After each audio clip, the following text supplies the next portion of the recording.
All right, good afternoon, everyone. It is 2:09 in the afternoon. Thank you for joining our session this afternoon. I'm going to start. We are recording this session so that we can make it available to people who were not able to join the session. Just a moment. Now, what I am sharing, I want to start with a few logistical items. On the LaGuardia website, if you scroll down, as you can see on my screen, you can see the faculty resources right here. If you click on that, you will get to this page. This is the page that we are populating with all of this webinar information. You can see previous recordings of our sessions that we've done in the past, and you will see the recording of this session as well, hopefully about an hour after we are done this afternoon. So I wanted to make sure that I mentioned that. I'm gonna stop our share, and then I'm going to ask my colleague Derek to start sharing his screen. In the meantime, I want to once again welcome all of you. My name is Pablo Avila from the Center for Teaching and Learning. I have my colleague Priscilla. Priscilla, are you there? There you go. Do you want to introduce yourself very quickly? Sure. Hi. Hi, everyone. Nice to see you. Priscilla and I are going to moderate the session this afternoon. If you're joining us from the computer or a tablet, you should be able to see the chat room at the bottom of the screen. If you're joining us from a tablet or from a phone, you should be able to see a 3-dot menu so that you can access the chat. If you're able to see that, please go ahead and click on it. We're asking all of you to introduce yourself, state your name, the department or area where you're coming from, and one thing that you would like to learn from today's session. And once you do that, my colleague Priscilla and I will make sure that we try to get to all of your questions by the end of our session. So without further ado, I'm gonna hand it over to my colleague. Yes. I'm not on video, so I'm listening. That's totally fine. If you're listening, that's totally fine. We're gonna make sure that we share all of this later so that in case there's any visual, you're able to access this at a later point as well. All right. So I'm gonna hand it over to my colleague Derek, who from the library, so that he can run the session. Okay. Good afternoon, everybody. I'm glad to be Good afternoon. here. Yes, good afternoon. I just want to put out a disclaimer first that I don't call myself an expert on Dropbox in the slightest. I used it a couple of years ago and familiar with it. And I can see they've really updated the software. There's a lot more features in it now. And I think it's a good thing to use in addition to what you normally use as a cloud-based software storage utility. So what we're going to do today, I'm going to give you an overview of Dropbox, how you can access it, how you can create Word documents, how you can upload existing files, how you can share material to students and other users, how you can use Dropbox for collaboration, and how you can provide feedback and comments to students using Blackboard. And vice versa, where students can provide you with comments as well. Okay, so just a little overview. Dropbox is a file hosting service. CUNY has a subscription to it. It is available to active students, faculty, and administrative staff. The active students are those who are enrolled in taking one or more courses for the current term at a CUNY college. Students become inactive following graduation or 2 consecutive semesters without being enrolled in taking courses. Active faculty and staff are those who are in active pay status at CUNY, which includes individuals on paid leave, FMLA leave, military leave, or other special leave. Faculty and staff become inactive once they are no longer employed at the university. Inactive Dropbox users will have the option to convert their university Dropbox account to a personal Dropbox account. Dropbox allows you to upload files to the cloud. Once you're logged into Dropbox, you can create folders and upload material in the form of Word docs, PDFs, PowerPoints, and multimedia files such as images and video. The luxury of Dropbox is that, one, you can create hyperlinks to your materials in Dropbox and then post these hyperlinks to any other platform or website. And two, it will help free up some of the Blackboard storage issues that it seems that we've been having. Dropbox is available in a web browser on a desktop or laptop. You can also download and install the iOS and Android versions of the Dropbox applications from the Apple App Store and Google Play. Alternatively, Dropbox redirects you to a mobile optimized website when accessed using the browser on your mobile device. So the first thing, to log into Dropbox provided by CUNY, you must use your CUNY First credentials. In the first way to log in, you can access Dropbox right through Blackboard. On the landing page of Blackboard, which you can see here on the right, you can find the link to Dropbox, on the lower part of the page under all of your classes and whatnot. Unfortunately, once you click on that Dropbox link, you have to re-enter your CUNY First credentials again. In another way to access Dropbox, you can go to Dropbox website at dropbox.com. From there, as you see on your screen here, you can select sign into your account under the sign up option. Here you'll be prompted for an email address. Your CUNY First email address is your CUNY First username followed by @login.cuny.edu. And then from there, you will once again be taken to another page where you unfortunately have to re-enter your username and password as well. Now, in another way, you can access Dropbox through the CUNY website. On the home page, you can do a site search for Dropbox and select the first result in the list, Dropbox, the City University of New York, which is also dropbox.cuny.edu. So you can actually go directly to dropbox.cuny.edu. Once you're on this page, which you see here on the right, you will see that there are training resources, there are frequently asked questions. There's also the acceptable use of university data in the cloud policy. Please review this to see what the university deems are acceptable and unacceptable material that you can put onto Dropbox. Below these links on the left, as you see on your screen, is the option to log into Dropbox. From here, once again, you'll have to go to a login page where you must enter your CUNY credentials. So if you want to follow along, if you see on the screen right now, I'm on the page dropbox.cuny.edu, where you see I have the option to enter my username and password. Now, if at any point anybody wants me to stop, if they're following along, please let me know. So I'm on dropbox.cuny.edu, and I'm going to put in my username. Derek, just a quick question. Yes. Do you want us to follow along on the browser, or because right now what we are seeing is your slideshow? So I just wanted to double check. Do you want to share your browser with us, or? If you want to follow along, you may have to kind of work outside of Zoom. Sure. Or I have all the slides. You can actually follow along later as well. That's fine. Yeah. Okay, but sure. Or you can just look at what I'm showing you as well.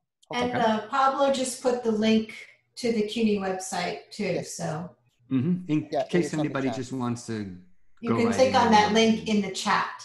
Yep. Yes. Yeah, but Derek, I don't think you understand what we're trying to say is that we're looking at your slideshow on PowerPoint. We're not looking at what you're doing on your browser. Oh, okay. So you can't see switch as the well. You have to login share screen. you have to share your whole screen with us, not just Okay. the application. Yeah, you know why? Because you go, I just stop. actually toggled to another screen. That's why. Okay, so that's fine. You stop sharing the screen, the slideshow. Now just go ahead and click on share. Now you could. Now I see. Now you probably see me, right? There you go. Right See on. the login Yep. page. Okay. Yes, thank you. All right. Okay. So right now I am in dropbox.cuny.edu. So I have in my username, and I'm going to put in my password. Okay. Now this is going to prompt me for the single sign-on to remember me. I usually don't do this option, but feel free to. I always like to log into everything and log out of everything. That's just my own security issue. But you can actually keep that checked on so you don't have to do this again. But I'm going to go in, and now I'm on my Dropbox page. All right, as you can see here, I have the options on the left for home, files, paper, and showcase. And we're going to go into each of those. I have some of my most recent files that I opened here. And on the right is create a new file. Okay. I'm just going to go back to my slideshow for a second.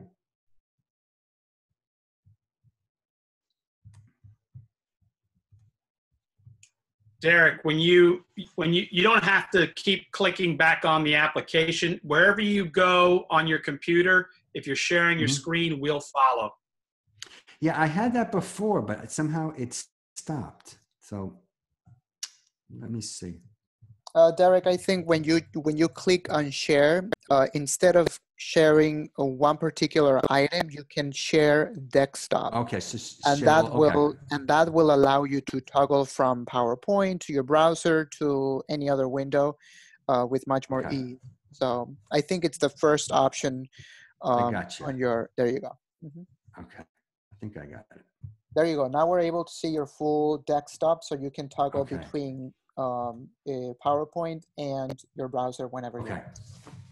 There we go. And now I can toggle back and forth. Okay, great. There you go. We just saw that. Great. Okay. Okay, so when you first log into Dropbox, you will get a landing page that looks like this on the right. You'll have a Get Started with Dropbox PDF in the Suggested from Your Activity area, as well as a Get Started with Dropbox Paper. Now, we will discuss Dropbox Paper in a bit, but first let us get into some of the basics of Dropbox as a cloud storage tool. In the right navigation, you will see that there are options to create a new upload files, upload folder, new folder, and new shared folder. Now, for those of you that are familiar with Google Drive, some of Dropbox's basic elements are pretty similar. So if I go back to my instance here, and if I go to create new file, I have the option to create a new Dropbox paper, a Dropbox paper template, a shortcut, a Word document, Excel document, or PowerPoint presentation. Okay, so let's say you wanted to create a new Word document here, right? Once you click on that, it's going to prompt you to either create a new folder, or you can put whatever file that you're creating into any one of your existing folders. So I have this test folder here that I'm going to create this file in. Now, right now, what would happen on your screen, which I can't duplicate here, is that you will get a prompt to from Microsoft Office Online to get access to the files and folders in your Dropbox. You can select this option and you'll be prompted again to enter your CUNY First credentials. As CUNY employees, we all have access to MS 360, which contains a suite of Microsoft products, which also includes, which you're going to see here, something called Word for the Web, right? Which basically is a browser version of the desktop version of Microsoft Word. As you can see, there's an option for file, you have home, you have insert, you have references and review. You can also change your font style here. You can also add color and highlights here to your text. If I wanted to create a name for this file, I'm just going to go to File, rename this from Document 1. I'm going to say Presentation File. Now you're going to see this is the name of this particular file that I am working on. So here is where obviously I would enter all of my text.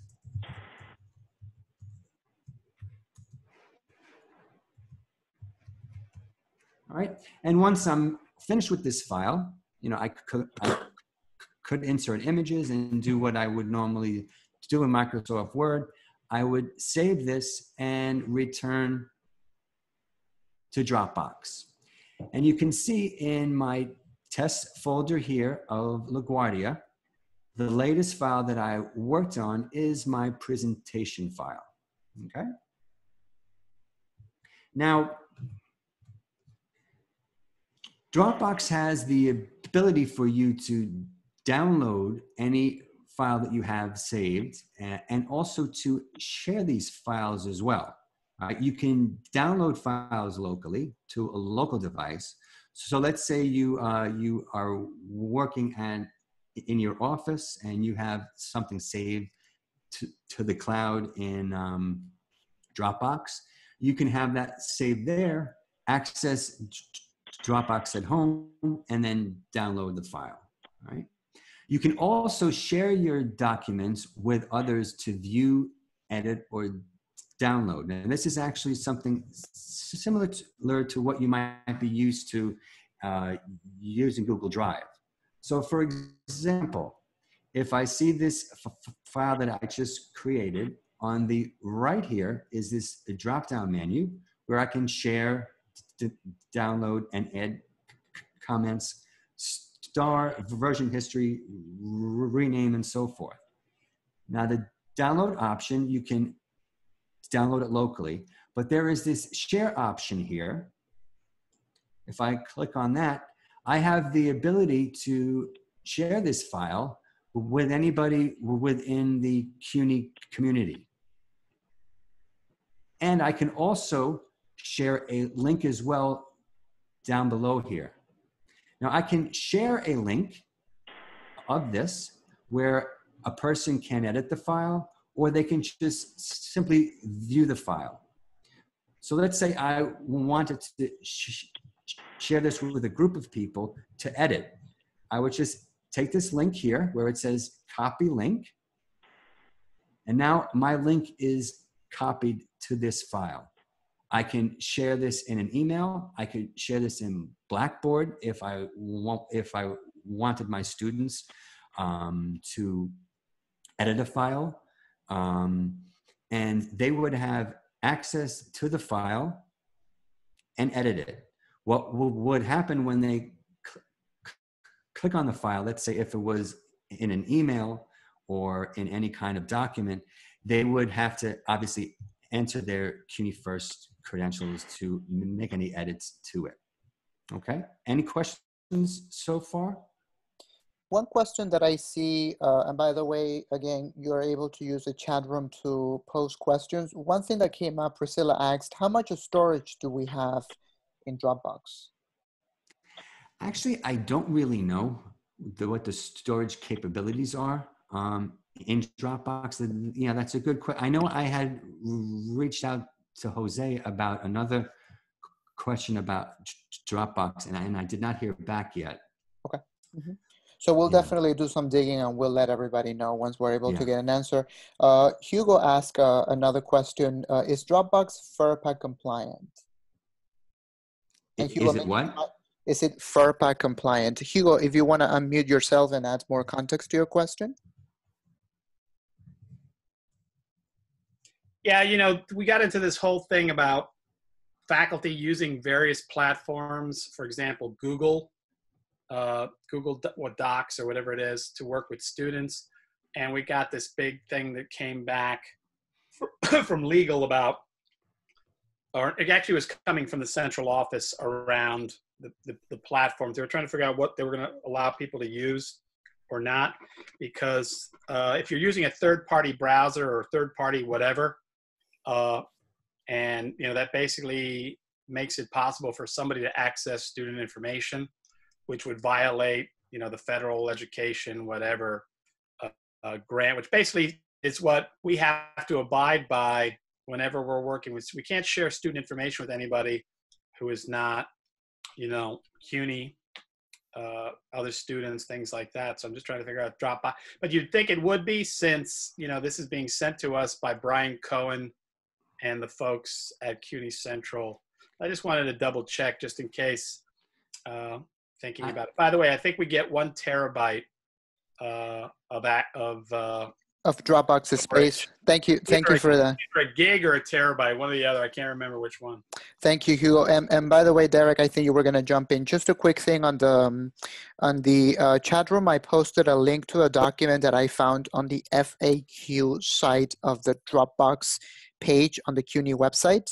And on page 3, I'm not entirely sure if this addresses Hugo's question, but on page 3 of that lengthy document, it gives you a breakdown of the kind of information that it's acceptable to share in this kinds of cloud services. So I'm not entirely sure that addresses the question, but at least it provides additional context. It's on the chat room, and we can make this available on the recording afterwards as well. And it's the CUNY Cloud Policy document. It's a lengthy document, but if you take a look at page 3, you will see the kinds of information that can be shared. Derek, go back to you. Yeah, and I think I mentioned that document in the beginning of this. I think, I mean, as long as you don't put any personal information, I think if you look into that document, I think, you know, that's what it mentions. But you know, I didn't read it all the way through exactly, but I know there is, you are limited to the kinds of information that you can post into Dropbox. But I think for your class material, I think it would fall, you know, you're under what's accepted. It does work behind CUNY first, so you would need, you know, the login to actually access it. And thank you. And just posted another link as well, which is a helpful resource for additional guidance on sharing documentation via Dropbox. Thank you, Ann. Go ahead. Could I just make one Please, yeah. comment? I sent a note to everybody. So in your CUNY Dropbox account, they have those documents already uploaded. So as soon as you get in there, you'll get the acceptable use of university data in the cloud, and it will give you other information. But I think Derek is right. As long as you don't upload students' personal identifying information, and you don't upload grades, you know, EMPLET ID numbers, things like that, then I think to err on the side of caution and to address Hugo's concerns, because just because you have access through CUNY doesn't necessarily mean that this passes all of the FERPA requirements, which is the federal? No, Hugo, could you? It's family. It starts with family, not federal. Oh, family, right. That much I know. Privacy Act is the end. Family Educational Rights and Privacy Act, which is FERPA. Anyway, I just wanted to bring that up. So you should be using this with that caveat that in the end you're responsible for what goes up there. So I wouldn't, again, grades, anything covered under FERPA, I wouldn't upload into your Dropbox. Thank you, Charles. All right. Okay, so you know, here we have the option here to share whatever file that you create.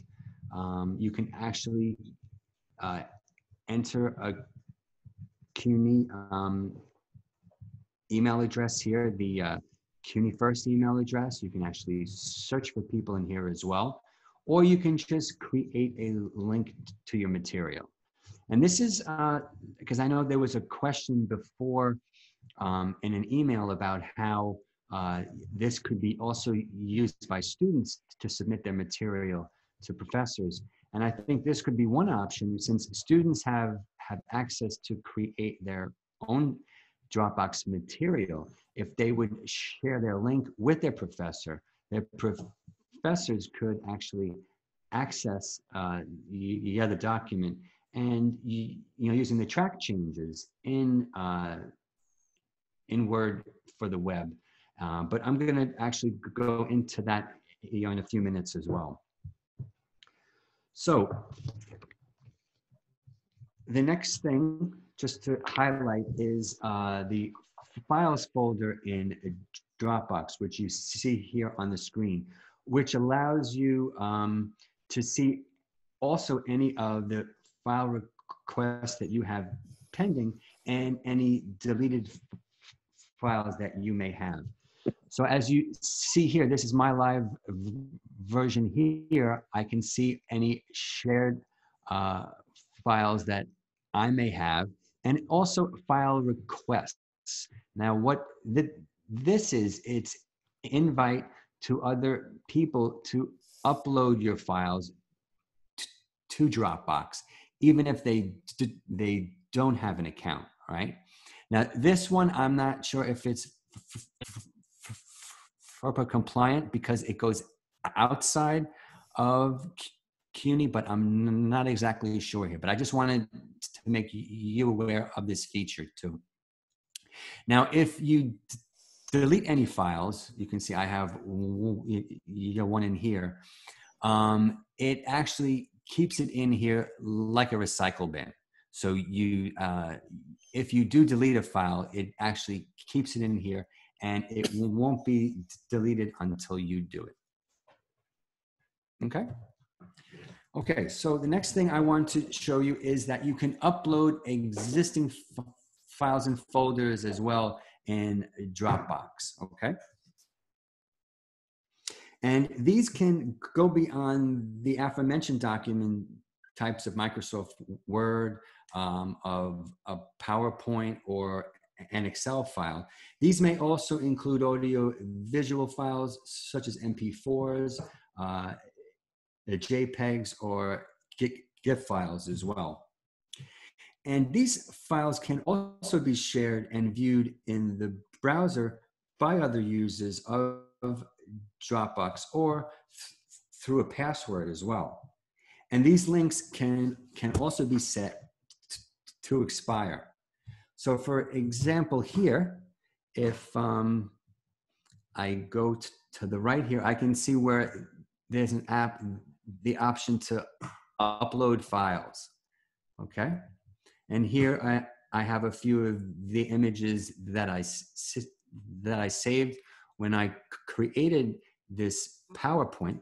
So if I wanted to save one of these images to a Dropbox, I can see here I saved an image that I had on my laptop right into the Dropbox. Okay.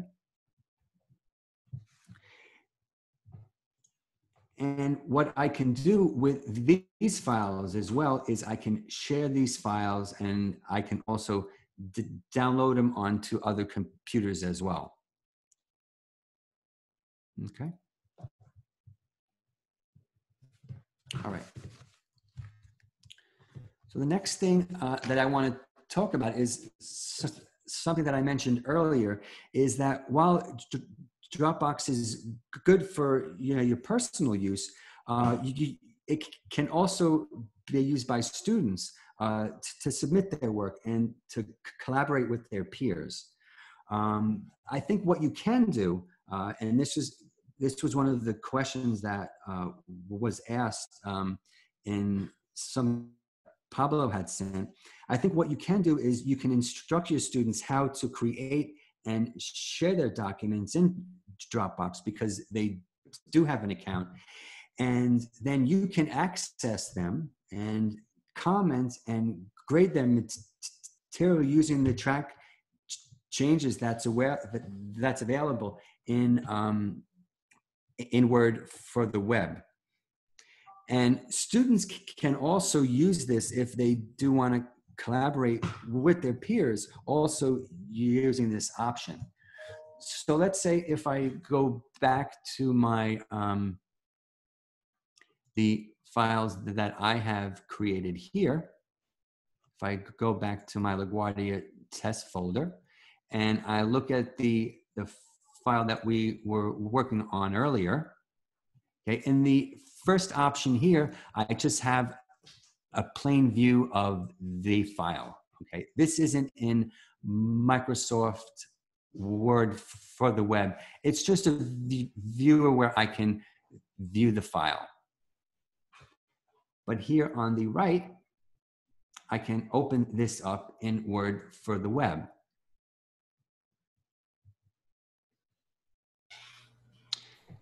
And here I can use the track changes option, and I'm sure that a lot of you are familiar with this, to edit this document or provide suggestions, like in the way of comments here on the right. I could add comments to my students if they submit material this way. I can also edit their work here,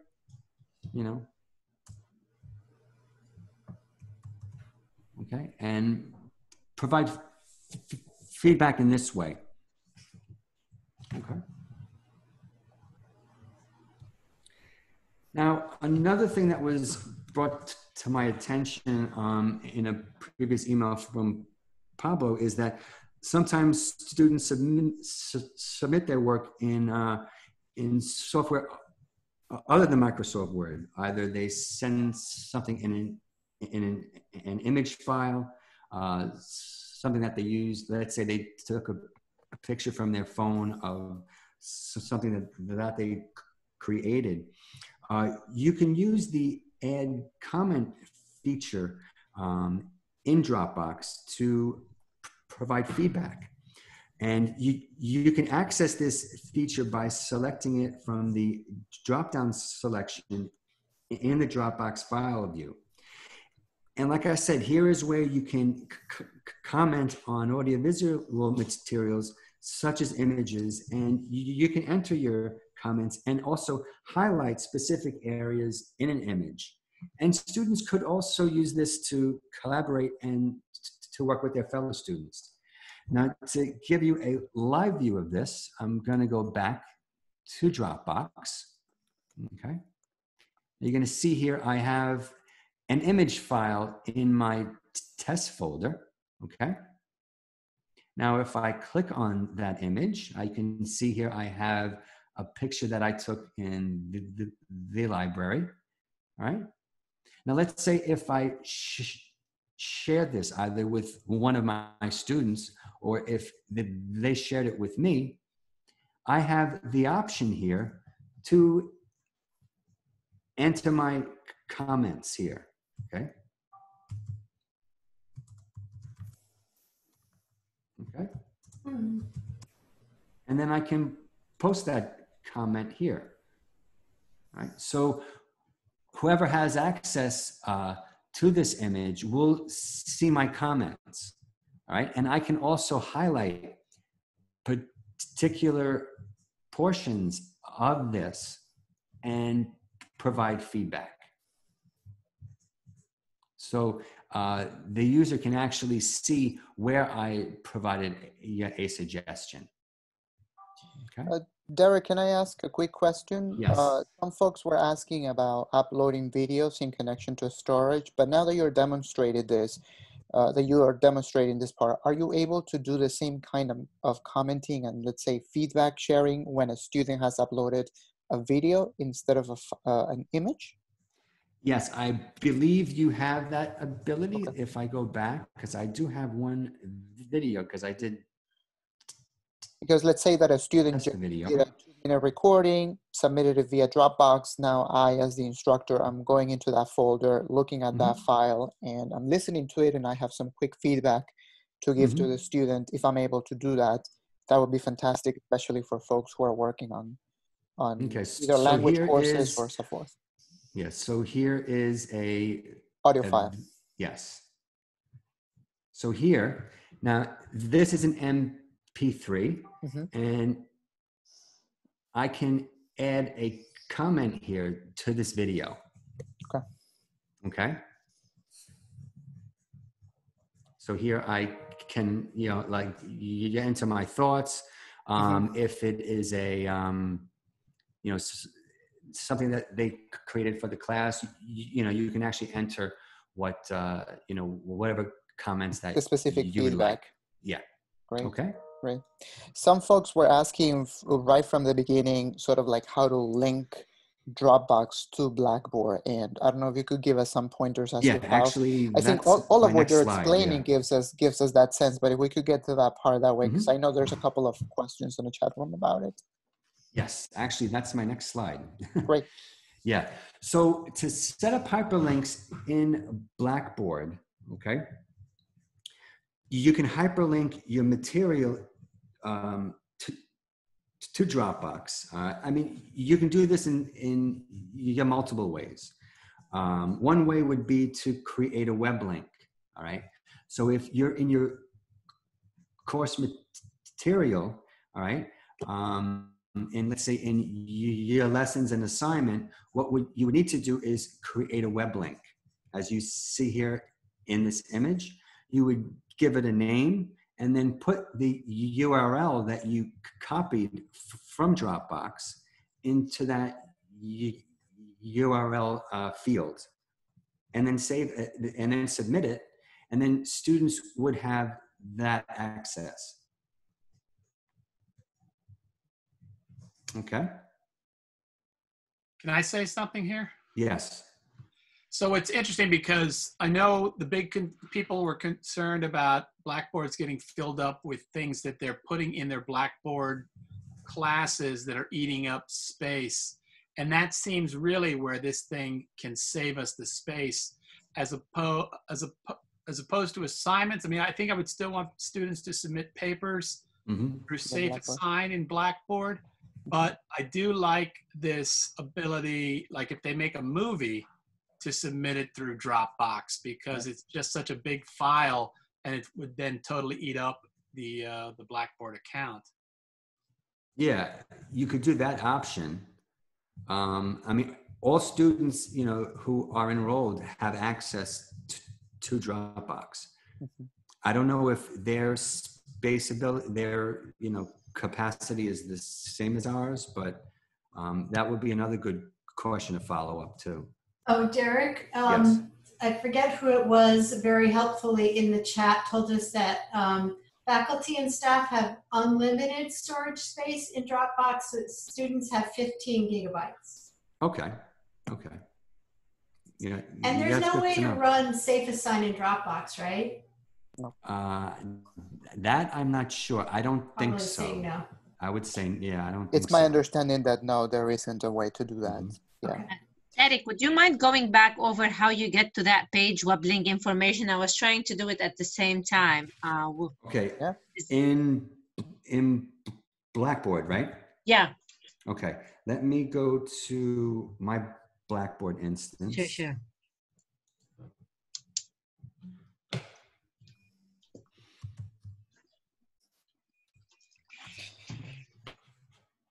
As Derek is getting to that, again, the chat room, we still have a little over 10 minutes in case you have any specific questions. Just a reminder, this is being recorded and will be made available via the site that I mentioned earlier so that you can watch it again and stop and follow along as you need to. All right, so additional questions in the chat room in case you have any more. Okay. Okay, so let's say I'm in my lessons and assignments here. And you try to create, okay. Yeah, and here I can create a web link here. Oh, and build content, okay. Yeah.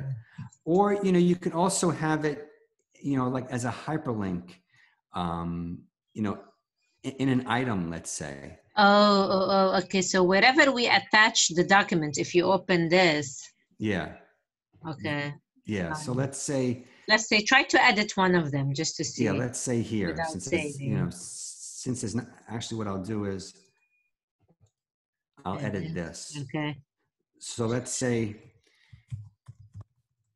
you know, here is a file, and then if I highlight this, okay, and then go to this option here, the insert link, it'll prompt me for the link path. One thing I do recommend here is you always have the option to open the link in a new window. Because it doesn't work that well if it opens in the, you know, in the same window. Yeah. Okay. Especially for students who are not very familiar with navigating Blackboard. Sometimes when I don't enable that, they get lost and they have to go back and log on. It's very helpful to enable. Thank you. Sure. Okay. There's also, actually, there's one more thing I just want to point out in Dropbox. There's something called Dropbox Paper, which is a new type of document where teams can bring ideas together in one space. It kind of reminded me of a Blackboard discussion group where you know you can insert like a file or an image. I'm just going to show you where it is in Dropbox, which is when you're on the home page. Right here, it's called Dropbox Paper. And you can create a document here.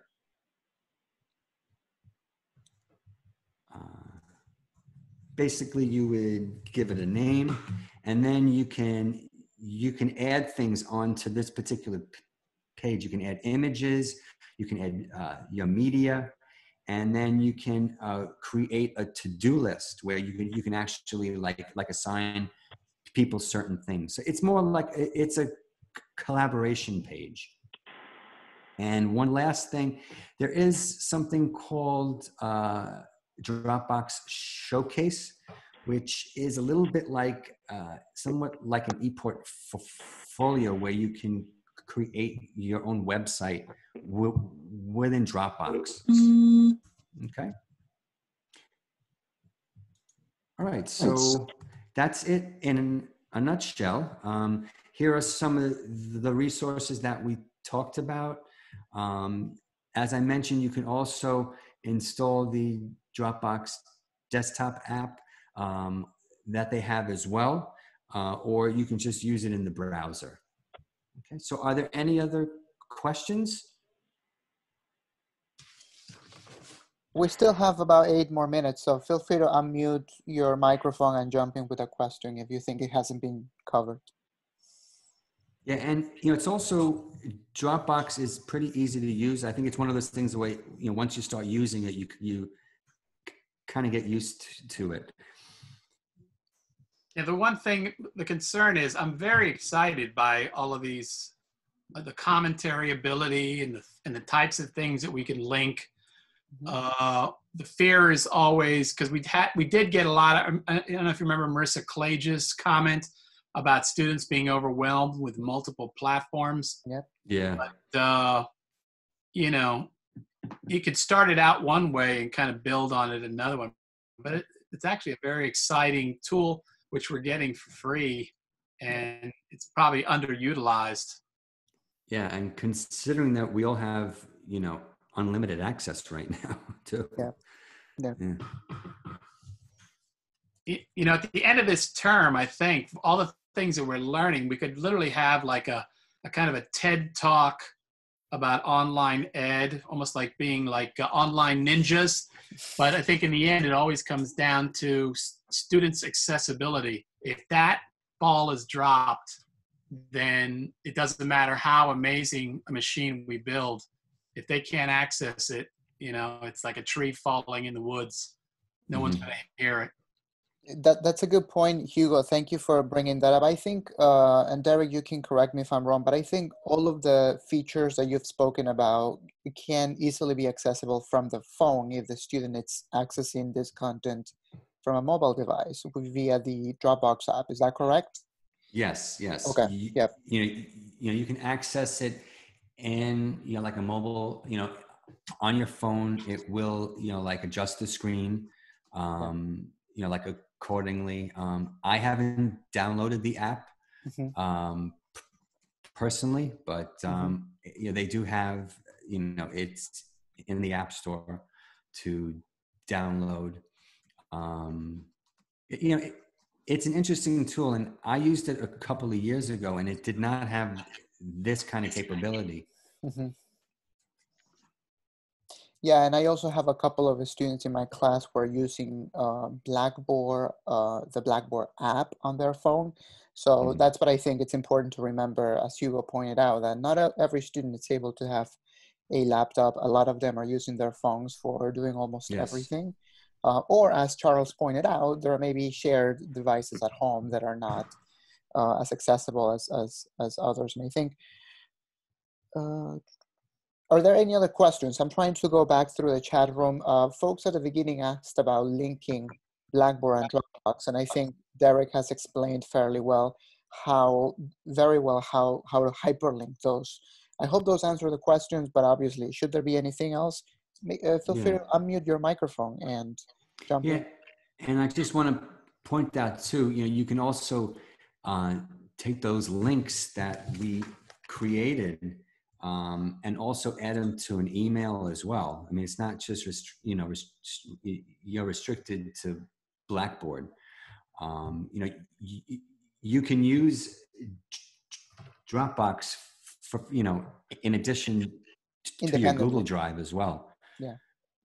I just looked on the web, and it turns out there are some apps that allow you to use Dropbox on your phone, which would be interesting to explore. Yes. Yeah, absolutely. Yeah. Like here, you know, the share option, you know, if you don't want somebody to be able to edit a file, you can just have them view. You can just create that link here and copy that link, and then you can put this in an email as well. And they'll be able to view but not edit. Yeah, I mean, I know, right. And I know a lot of people use Google Drive, but, you know, this is actually you know, CUNY's paying for this, you know, storage ability.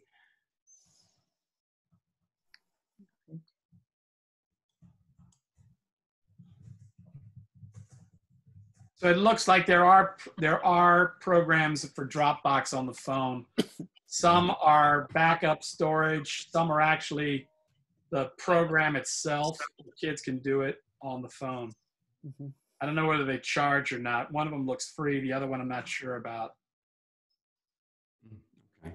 But I think even if they download the actual Dropbox app and when they go and log in, they use their CUNY first, they should be able to access the same interface as you would access if you were to have a personal account. I have a Dropbox personal account, but the way that I log in, it's just different than when I use my CUNY first login credentials. And, you know, you can always keep yourself logged in. I have a tendency to log out of everything.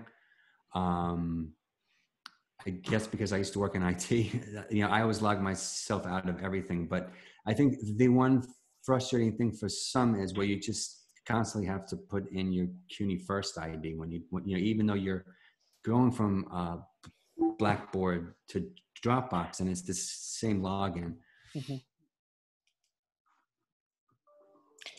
Any last call for any additional questions? What about folks who haven't yet posed a question? Anything that that was not clear or?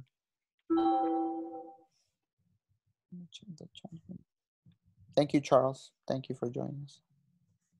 All right, so if that's it, then once again, thank you all. Thank you, Derek, for such a great session. Thank you for so having much. me. Thanks, Derek. Thank you, Thank Hugo, as you, well Hugo. for bringing that up. Thank you. It was This was a it was coordination. Hugo's idea. Yes, yes. Thank you, Hugo. Once again, yes, we hope that it was really useful. Again, this is being recorded. It will be available on the website so that you can watch this again as many times as you want to and share it with others who weren't able to join us for this 1 hour session. All right. So thank you once again. Have a wonderful, safe afternoon, and we'll see you in the next session. Bye, everyone. Thank you. Thanks. Okay. Thanks. Pablo, is Yes. it possible to ask you a question about a previous video at some point? Absolutely. Let me, if you stay on the call, I can certainly stay, and then, you know, we'll wait for everyone to log off, and then I can answer any question. So Derek, can I stay? I have a question about Microsoft Teams. Yeah, I don't know too much about Microsoft Teams, but let me see if I can help you. Okay, thank you. All right. So I'm going to end the recording right here. Once again, stay safe, everyone. And then I'm still going to stay on the call for Evelyn. And we'll see the rest of you later. Thank you. Okay. Ciao.